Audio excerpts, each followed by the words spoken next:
Seoul surprised me every single day. Every time I started to think that I had it all figured out, it turned around and proved me wrong. At first, I thought it was just a technological mega hub, Samsung's global headquarters with public Wi-Fi on every street, until I realized the depth of its history and saw the tradition in place within its palaces. I thought that it would feel completely safe due to its low crime rate, and it did. That is, until I remembered that the country is still technically at war with North Korea, and North Korean trash balloons were being flown into the country almost every single day. I thought it was just a country of joy and K-pop and skincare and all around high energy and passion, until I realized that it's a country dealing with some of the highest levels of depression in the world.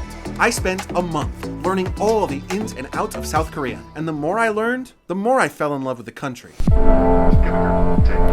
Remember in high school how you would open up your history textbook and the first line of the first page would always be something like, "In order to understand your present, you must first understand your past." Yeah.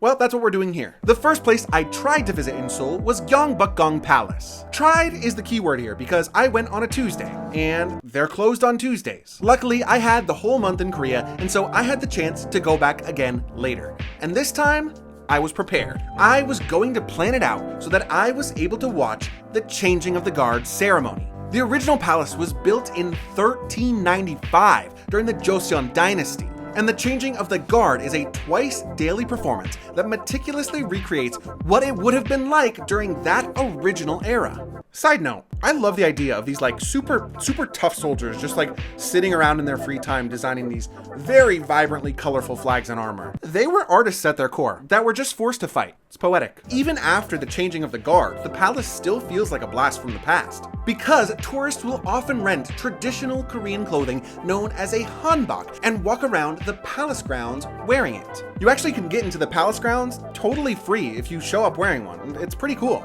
Otherwise, a ticket is only 3,000 won, or about $2 US. In terms of preserving heritage, it honestly doesn't get much cooler than this. Hanok is the name for a traditional Korean house, and I think it is so cool that the Korean government has worked to preserve an entire neighborhood of these. It's a functional neighborhood where people still live, but there are also really amazing souvenir shops, and most importantly, green tea soft serve ice cream. Now, I always love green tea ice cream, but I think that green tea ice cream with this view somehow makes it taste even better. I mean, seriously though, this was some of the best ice cream I have ever had. I almost bought seconds. Like, I didn't, but I almost did.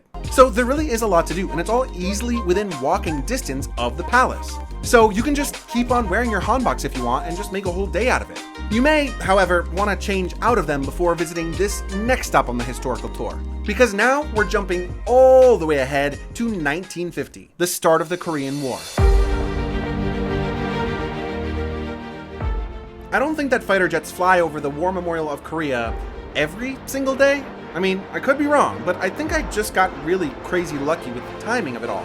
As soon as I arrived, they started their routine. Perfect formation, beautiful stunts. I loved watching it, and it definitely made me a little bit emotional. Inside the building itself, of course, the energy was much more serious. I won't recount the entire history of the Korean War to you. I'm no historian, and all that information is easily available to find online from people who are. However, I can tell you how I felt. I think that the one biggest thing that my travels has done to change me, personally, is that it makes me very, very sad every time that I think about war. I get angry and I get frustrated, and but I mostly just get really, really sad. I'm seeing it every single day, just how similar human beings are from nation to nation. We are all the same, truly. The fact that countries decide to kill each other for any reason at all genuinely breaks my heart. Okay. Enough of that. In the following days after that, I knew I wanted to do something cheery. And of course, in all its multitudes, cheery is definitely something that Seoul can provide. Everything is cute in Korea. Everything has a face, and nowhere is that more apparent than in the iconic Myeongdong shopping district. Now, I'm planning to do an entire video about street food in Seoul, which will include all the amazing things that I ate here. There is so much, it's crazy, and it's so delicious. So be sure to subscribe if you haven't done so already so that you don't miss that when it comes out. I will keep one thing for this video, because it's weird and I don't know where else to put it. It's almonds. Yeah, like the nut. Korea loves almonds. Like to the point where they have these huge almond stores called HBAF, like everywhere. It stands for healthy but awesome flavors. Which was ironic when I saw how very unhealthy most of the flavors were. Like, I bought a bag of cookies and cream almonds. At first, I did it just for the joke, like, I thought it would be funny, but then, like, these almonds absolutely check out. Aside from street food and almonds, Myeongdong is a cute shopper's paradise. There are tons of souvenirs and branded shops, including the flagship store for the Line Friends. Also, of course, there is the K-pop Mecca, which is your one-stop shop for everything K-pop. I'm actually asking, are there any big-time K-pop fans watching right now? If you're out there, can you give me your music recommendations in the comments? I will actually listen to them and let you know what I think.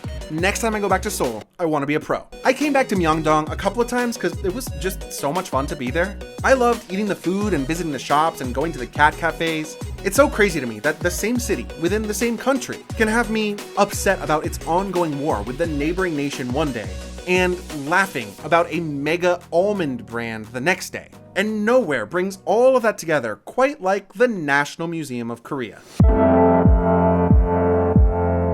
The National Museum is huge, with tons of floors and history from every era imaginable. Not even just from a Korean standpoint, but from a global standpoint. And yet, despite its endless rooms with incredible artifacts and displays, I spent almost the entire time I was there in one room. And I'm not talking about the cafeteria, even though I did go there and I did order this huge corn dog, and I'm not really sure how I feel about it. No, I'm talking about the digital media room. By itself, this is well worth the cost of entry, which is just free, by the way. It's free to enter the museum.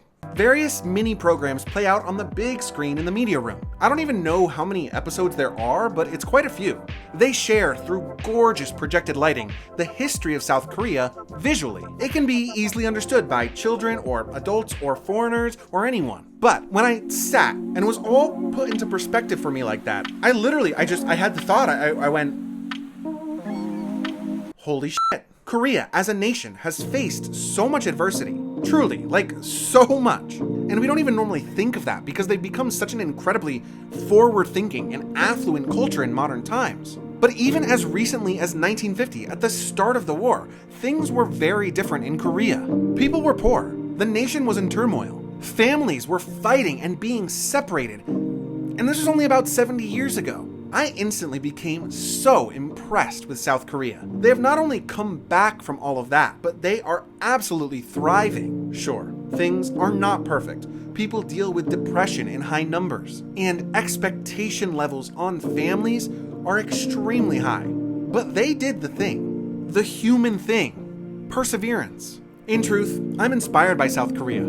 If things get hard, and they will, it is a great reminder that we as humans can get through anything. I love this country, and even though it was my first visit, I'm positive that it will not be my last. As always, thank you so much for being here.